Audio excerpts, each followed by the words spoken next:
Welcome to Tea Time. Today's focus is external and internal sins.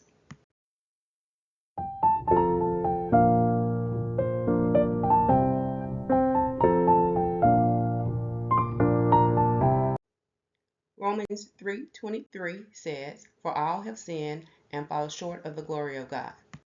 When it comes to sin in our culture, we seem to categorize some sin over others.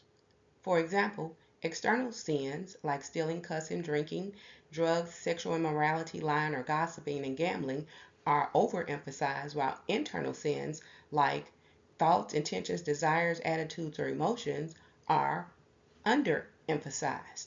Well, the reality is all sin displeases God and all sin separates us from God.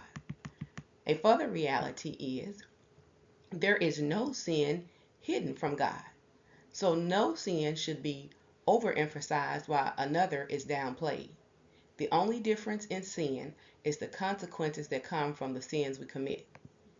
Upon deeper reflection of looking at outward sins, like a lie or gossip, yes, that's bad. But what we have to look at is where did it come from? First, someone had to have the desire to want to lie or gossip or spread a harm or cause a rumor to go around. Then we have to look at that person had to plan and think about just how they would make that work. Those are things that are unseen, but they're sins. So the outward sin that we see is just as wrong as the inward sin that was going on in our heart before we acted on it.